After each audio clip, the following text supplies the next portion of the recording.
Et avec Yael Gauze, nous recevons ce matin le président du parti Horizon, maire du Havre, ancien Premier ministre d'Emmanuel Macron. Question, réaction, 01 45 24 7000 pour le standard ou sinon l'application France Inter. Édouard Philippe, bonjour. Bonjour. Et bienvenue à ce micro à 4 jours du premier tour des législatives. On va évidemment parler de votre programme, de vos candidats Horizon, de l'avenir de ce qu'on appelle encore la majorité présidentielle. Mais un mot d'abord sur ce sondage paru hier pour le quotidien L'Opinion et la Fondation Jean Jaurès. Il analysait les émotions qui traversent les Français depuis la dissolution. 4 sentiments dominent: la fatigue, la colère, la tristesse et la peur. Ces sentiments vous traversent-ils aussi parfois ces derniers jours, Édouard Philippe? Et qu'avez-vous à dire ce matin aux Français qui les éprouvent? La fatigue, non. Mais j'ai pas lu l'étude dont vous parlez, mais je trouve que ce qu'elle révèle correspond, je dois dire, assez bien à ce que je ressens. Je suis beaucoup en campagne aujourd'hui, enfin depuis le début de cette campagne législative, depuis d'ailleurs la campagne européenne. Et donc je me promène beaucoup en France, je rencontre beaucoup de Françaises et de Français, et je ressens, je dois dire très clairement, cette inquiétude, cette colère. Peut-être un peu cette fatigue. J'ai été frappé du nombre de gens qui me disent qu'ils auraient aimé, après cette élection européenne, dans la perspective à la fois des Jeux Olympiques, du championnat d'Europe de football, d'un été qui arrivait. Souffler un peu, ouais. C'est vrai. Donc il y a ça. Je trouve que les mots que vous utilisez et qui sont décrits par cette étude correspondent très bien. Et la peur, vous la sentez aussi ? Oui, je sens une très forte inquiétude et une certaine colère. Beaucoup de gens sont désarçonnés, ne savent pas dans quel sens le pays va aller, ne savent pas si sa stabilité politique est garantie. Donc oui, il y a une vraie inquiétude qui s'exprime, c'est vrai. Il y a les mots donc de l'émotion, il y a les mots aussi du chef de l'État qui, dans un entretien fleuve accordé à un podcast lundi, évoquait la perspective d'une guerre civile au soir du second tour si les extrêmes, je le cite, l'emportent. Est-ce que le président ne crée pas, lui aussi, un climat anxiogène, voire éruptif dans le pays, par ces mots ? Moi, je pense qu'il faut que tout le monde ait en tête que nous vivons dans une démocratie. Elle n'est pas toujours célébrée, elle est probablement imparfaite, mais elle est une vieille et belle démocratie, néanmoins. Dans une démocratie, il y a quelques principes qui sont intangibles et pour lesquels il faut se battre. D'abord, le respect de la loi, le respect de la Constitution, et puis le fait que les résultats qui sont issus de l'élection sont souverains. C'est le peuple qui s'exprime. C'est d'ailleurs une très grande responsabilité, mais c'est le peuple qui s'exprime. On ne peut pas mettre en cause, avant les résultats d'une élection, les résultats de cette élection. Et on doit accepter, lorsqu'on est un démocrate, le résultat de l'élection. Et ça vaut pour tout le monde. C'est un fait. Donc ça, c'est la première chose qu'il faut dire. Et je vois bien des gens dire, si tel gagne, ou si tel autre gagne, alors nous n'obéirons pas, ou nous ne respecterons pas. Je crois que c'est fondamentalement se placer en dehors du pacte démocratique qui nous lie tous. C'est la première chose que je veux dire. La deuxième chose que je veux dire, c'est que nous sommes dans un pays où la société est tendue. Nous sommes dans un pays qui est souvent prompte, et il l'a montré dans son histoire, à des très grandes divisions et à des très grandes tensions.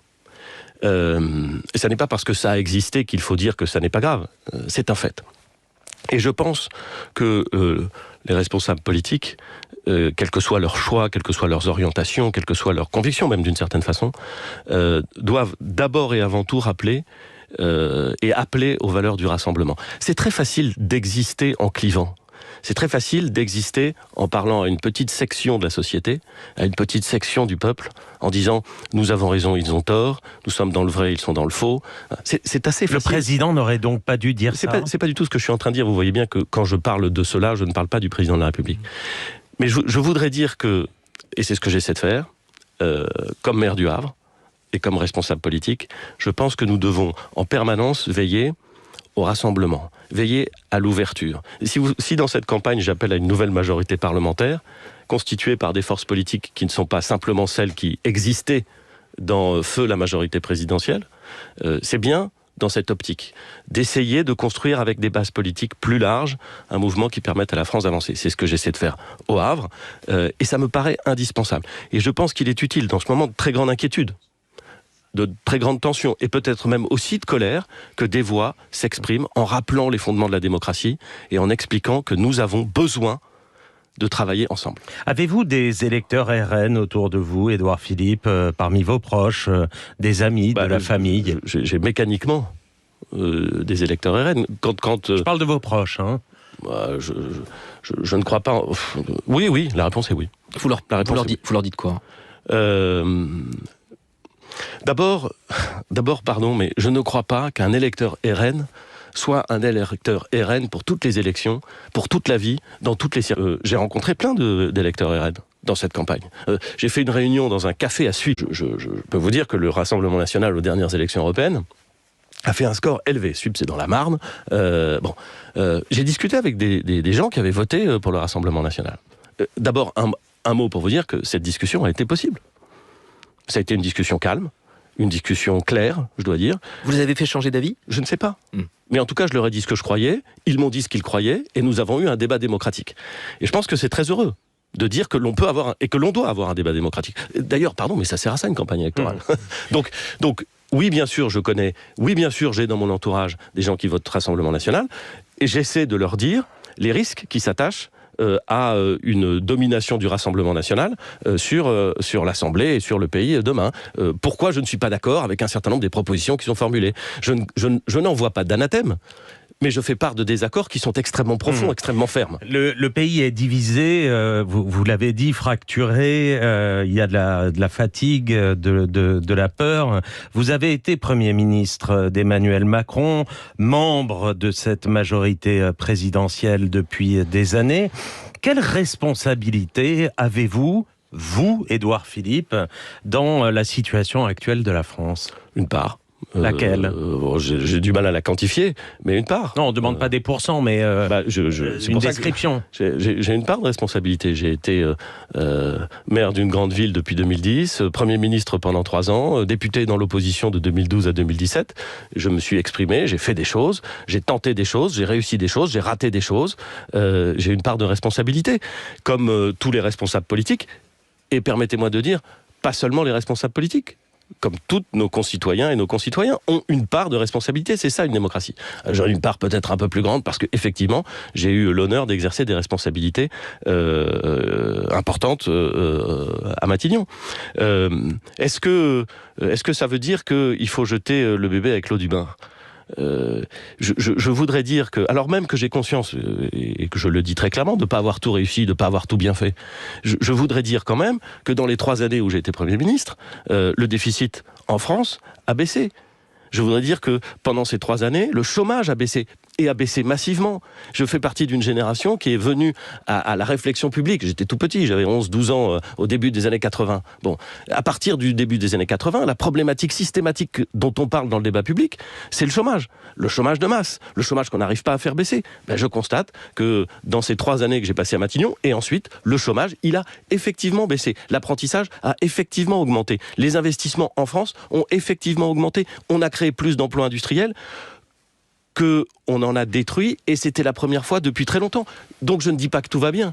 Mais décrire la France, après ces 7 années, ou après les 3 années que j'ai passées à Matignon, comme une France où rien n'irait, c'est aussi, d'une certaine façon, une facilité de langage qui ne correspond pas à la réalité. Qu'est-ce qui fait grimper le RN, alors? Beaucoup de choses qui viennent se conjuguer, un appauvrissement des classes moyennes populaires, dont, Nicolas Demorand, vous savez parfaitement qu'il n'est pas propre à la France.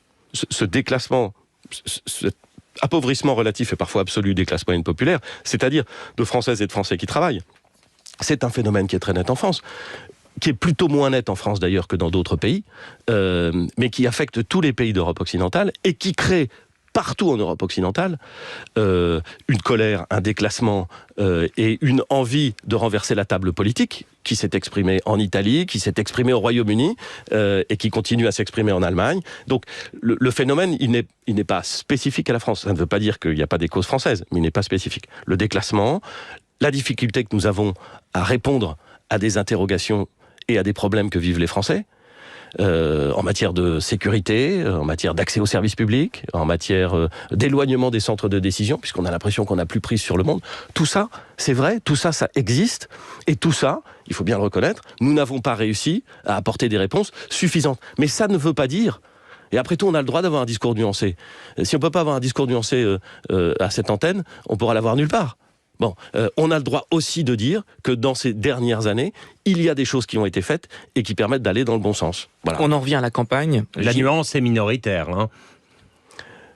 La nuance... Dans l'époque. La nuance et essayer d'avoir un constat objectif sur les choses, c'est le socle sur lequel on peut s'appuyer pour avoir un débat démocratique. Et il faut le revendiquer. Je connais trop de gens qui aiment cliver, je connais trop de gens qui aiment raser gratis, je connais trop de gens qui prospèrent en politique sur des affirmations simplistes. Alors le débat démocratique, justement, on en revient à la campagne J-4 avant le premier tour. Votre parti Horizon présente 82 candidats, c'était 58 en 2022. Horizon qui va seul à l'élection sous ses propres couleurs. Vous ne vous êtes pas enregistré en préfecture sous l'étiquette commune ensemble des différentes parties de la coalition présidentielle. Est-ce une émancipation? Est-ce une rupture? Écoutez, je suis attaché en toute matière à mon indépendance. Indépendance d'esprit, quand c'est voilà, autant que c'est souhaitable, c'est-à-dire absolue, et indépendance politique, et indépendance financière.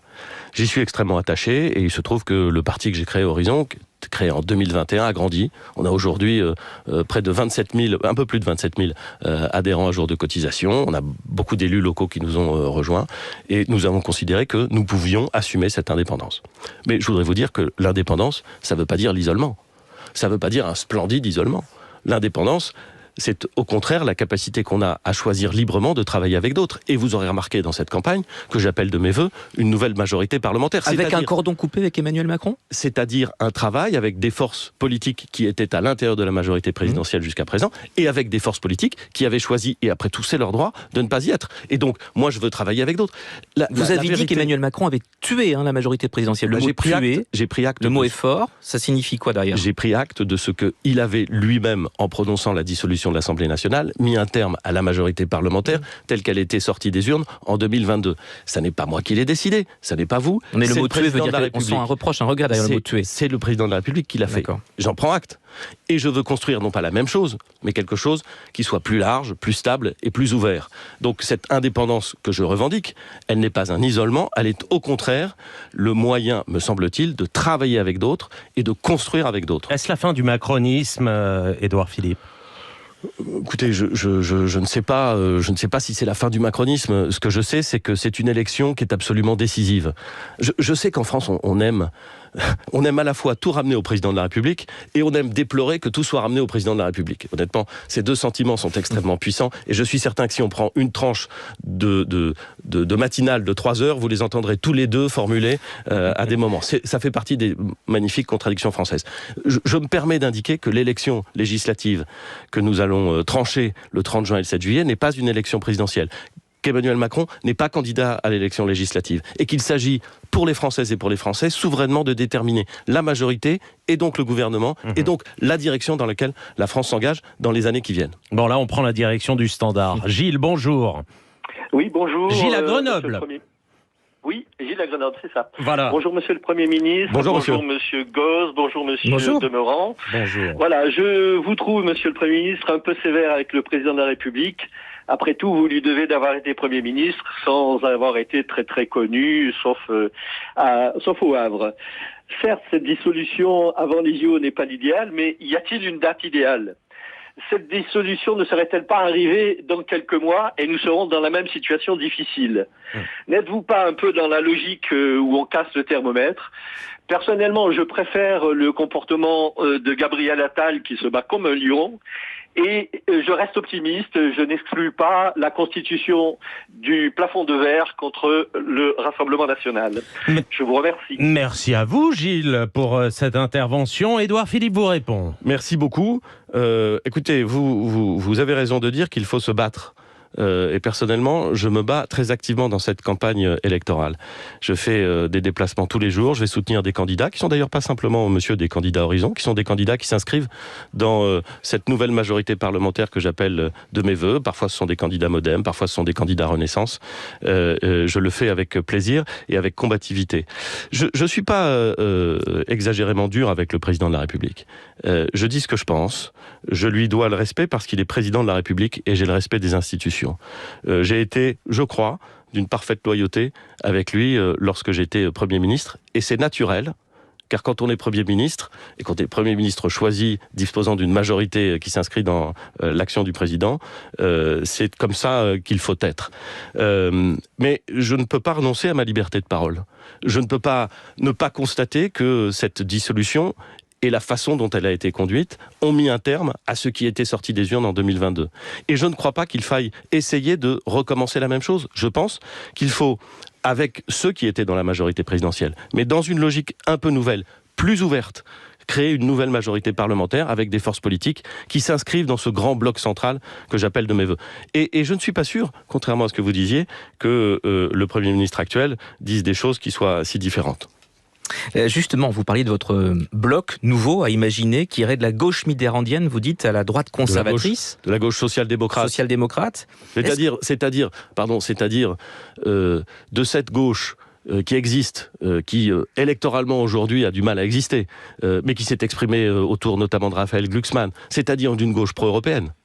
C'est-à-dire d'une gauche qui ne renonce pas à l'économie de marché, mais qui sait qu'il faut l'encadrer. Jusqu'aux Républicains. C'est-à-dire d'une gauche qui peut et a l'habitude de discuter et de travailler, c'est souvent vrai localement, avec des forces politiques qui ne sont pas simplement LFI et la partie la plus gauche et la plus dure du Front populaire. Mais soyons pragmatiques, est-ce que vous pensez que des sociodémocrates, même ceux qui n'ont pas rejoint le Front populaire, peuvent suivre la majorité, vous, quand elle durcit les règles de l'assurance chômage par décret, quand elle fait la loi immigration ou quand elle réforme les retraites? Mais mon objectif n'est pas de refaire la majorité présidentielle. Et je vous remercie de m'offrir la possibilité de le dire à nouveau.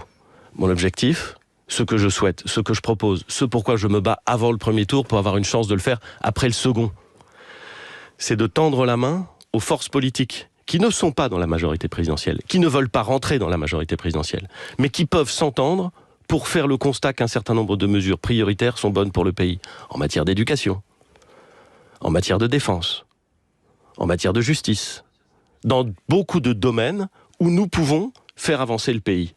Ce que je dis semble curieux en France, et pourtant, c'est la norme ailleurs. C'est la norme dans toutes les grandes démocraties parlementaires. C'est même ce qui se pratique à certains égards dans les collectivités territoriales. Dans ma majorité au Havre, et je suis heureux de parler du Havre à cette antenne, dans ma majorité du Havre, il n'y a pas un parti monocolore. Ça n'existe pas. Il y a des gens qui viennent de la droite conservatrice et il y a des gens qui viennent de la gauche. Et ensemble, ils s'entendent sur un projet dont ils considèrent qu'il permet de faire avancer le Havre dans le bon sens. C'est ça que je propose aux Françaises et aux Français. C'est ça que je propose aux forces politiques en leur disant « Acceptons l'idée, après l'élection, de parler, de travailler ensemble et de voir comment on peut faire avancer le pays. » Ça me paraît être du bon sens et je suis certain qu'un très grand nombre de Françaises et de Français n'ont pas envie d'être prisonniers du piège mortifère dans lequel on les enferme entre LFI d'un côté et le Rassemblement national de l'autre. Daniel est au standard. Daniel, bonjour. Bonjour. Vous nous appelez de Villeurbanne. Oui. D'abord, merci France Inter de prendre ma question. Merci à vous. France Inter, dont je demeure malgré tout un auditeur réitéré. Et voilà ma question. En cas de triangulaire, au second tour, si le Rassemblement national est en tête, et si vous pouvez vous maintenir, 1, est-ce que vous vous maintenez ? 2, vous désistez, et dans ce cas-là, est-ce que vous désistez avec consigne de vote ou sans consigne de vote ? Merci. Merci Daniel. La question est très précise et la réponse doit l'être aussi. Édouard Philippe. Alors c'est une très bonne question, monsieur. Je vous remercie de me l'avoir posée. Je ne vais pas y répondre. Mais je vais vous dire pourquoi je n'y réponds. D'abord, j'y répondrai, mais j'y répondrai le moment venu. Je ne vais pas y répondre, non pas du tout parce que ce serait une mauvaise question. Je ne vais pas y répondre parce que elle est à l'opposé de ce pourquoi, aujourd'hui, je me bats. Aujourd'hui, je me bats pour le premier tour. Et je me bats pour que, dans le maximum de circonscriptions, et si possible, dans toutes les circonscriptions, nous nous trouvions justement dans une situation qui ne soit pas le face-à-face entre LFI et le Rassemblement national. Et donc, j'essaie d'expliquer, avec mes mots, avec ma conviction, avec mon enthousiasme, que les Français ne sont pas prisonniers de cette tenaille et qu'il y a une alternative. Qu'il y a une alternative dans un espace central qui existe, qui est composé de forces politiques diverses, c'est vrai, dont je ne revendique pas la totalité de cet espace central, mais qui existe. Et que les Français, et qu'un très grand nombre de Français en tout cas, préféreront avoir un choix qui ne soit pas contraint par ce face-à-face entre LFI d'un côté et le Rassemblement national de l'autre. Et si je réponds à votre question aujourd'hui, alors la seule chose dont on va discuter dans les derniers jours de la campagne, ce sera le bien fondé ou le mal fondé de telle ou telle position. La question que vous me posez est une bonne question et je vous garantis que au soir du premier tour et au lendemain du premier tour, j'aurai l'occasion de m'exprimer de façon extrêmement claire sur le sujet. Mais d'ici là, avez-vous quelque chose à dire aux électeurs de gauche qui ont voté Emmanuel Macron à 2 reprises en 2017 et 2022 pour faire barrage à Marine Le Pen ? Je peux leur dire de façon très claire que je ne fais, et qu'il n'y a dans mon esprit aucune espèce de confusion entre les formations politiques, les candidats, les électeurs, les militants qui s'inscrivent au Parti socialiste, avec lequel j'ai des différences qui sont notables, chez les écologistes, avec qui j'ai des différences qui sont notables et qu'ils notent d'ailleurs très justement, avec les communistes, qui sont mes adversaires au Havre, qui ne m'ont pas exactement fait de cadeau. Mais pas avec les insoumis. Et avec les insoumis. Les insoumis. Non, je considère que je fais la différence entre des partis, entre des électeurs, et avec la France insoumise, ou le NPA, pour lequel j'ai beaucoup plus de mal à engager une discussion sereine, et pour lequel j'ai beaucoup plus de mal à accepter des positions qui sont non seulement très souvent limites, mais bien souvent de l'autre côté de la limite. On parle beaucoup retraite dans cette fin de campagne législative. Objectif 60 ans du côté du Nouveau Front Populaire. Au RN, c'est 60 ans si on a commencé à travailler avant 20 ans. En octobre 2022, vous appeliez dans le Parisien à bouger beaucoup sur les retraites. Vous parliez d'un report de l'âge légal à 65, 66 ou 67 ans. Est-ce que vous l'assumez toujours ? Oui, je disais ce qui se passe dans les pays qui nous entourent. Je pointais, et je suis fasciné qu'en France, on n'accepte pas. Et j'espère que sur France Inter, vous me permettrez de dire qu'en Espagne, pays dirigé par la gauche, et par une gauche ambitieuse, c'est pas une gauche la petite semaine, gauche ambitieuse, une gauche de gauche. Bon, est-ce qu'on a rabaissé l'âge de départ à la retraite en Espagne ? La réponse est non, on l'a augmenté. Est-ce que le gouvernement de Pedro Sanchez est revenu sur cette mesure ? Pas du tout. En Italie, pays dirigé par un gouvernement à droite et très à droite, est-ce qu'on est revenu sur l'âge de départ à la retraite, qui est à 67 ans en Italie ? La réponse est non. Alors même qu'on s'y était engagé. Pourquoi ? Parce que la démographie des systèmes européens, des pays européens, elle ne ment pas. Parce que l'équilibre des systèmes de retraite impose, dans notre démographie et dans nos sociétés, de travailler plus longtemps. Je me borne à dire que l'idée selon laquelle notre pays pourrait être plus prospère en travaillant moins est une idée fausse. Et que on peut toujours vouloir raser gratis, on peut toujours vouloir, pendant la campagne électorale, dire aux électeurs ce que l'on pense qu'ils ont envie d'entendre, mais je ne fais pas de la politique comme ça. J'essaie de dire les choses telles que je les vois. Ça ne veut pas dire que j'ai toujours raison, et ça laisse parfaitement la place à tous ceux qui ne sont pas d'accord avec moi. Mais j'essaie de dire la réalité telle que je la vois. Jordan Bardella a annoncé en conférence de presse que certains postes dits stratégiques de la fonction publique seraient fermés aux binationaux. Comment avez-vous reçu cet engagement du Rassemblement national, Édouard Philippe ? J'y vois la trace que d'ailleurs le Front National a essayé de gommer considérablement depuis que monsieur... Mais c'est comme ça avec le Rassemblement National, hein, vous savez. Vous me posez la question sur les retraites. Il y a plein de gens qui ne sont pas d'accord avec moi, mais moi au moins, je suis clair. Est-ce que le Rassemblement National est clair ? Je ne sais pas. Je n'ai pas bien compris leur position. Un coup, c'est 60 ans, puis hier, on a appris que c'était 66 ans. Je pense qu'il y a des gens qui ont été surpris, vous voyez. Bon, bref. Sur les binationaux ? J'y ai vu la trace de quelque chose qui est, à mon avis, assez régulier au Front National. C'est le besoin de créer des catégories de Français. Et clairement, quand le Front National dit ça, il crée même si c'est pour quelques postes, même si c'est pour quelques postes stratégiques, 2 catégories de Français. Il y avait dans le gouvernement sortant un ministre de l'Industrie, Roland Lescure, que j'ai personnellement trouvé remarquable. J'ai trouvé que c'était un très bon ministre, j'ai trouvé que c'était un très bon parlementaire lorsqu'il était président de la Commission des Affaires économiques. Vraiment un très bon ministre. Quelqu'un d'ailleurs qui a eu des relations poussées et je crois confiantes avec les organisations syndicales. Vraiment, je le dis, un très bon ministre. Bon, il est franco-canadien. Quand on est ministre, et quand on est ministre de l'Industrie et de l'Énergie, on voit passer un certain nombre de dossiers. Est-ce que, selon le Front National, M. Lescure n'aurait pas dû être ministre ? Est-ce que c'est... Pourquoi ? Parce que dans sa vie, il a vécu au Canada et qu'il a la nationalité canadienne, parce que son père ou sa mère est d'une autre nationalité. Est-ce que ça veut dire que l'on peut, dans notre pays, créer des catégories de Français dans leur relation à la citoyenneté ? On est un parti républicain quand on fait ces différences entre les Français ? On a le droit de se poser des questions. Je pense que derrière cette proposition qui concerne sans doute peu de gens, il y a quelque chose de beaucoup plus fondamental qui se joue. Et je dis notamment aux plus jeunes d'entre nous qui nous écoutent, qui ont été sensibles au discours de M. Bardella, réfléchissez bien.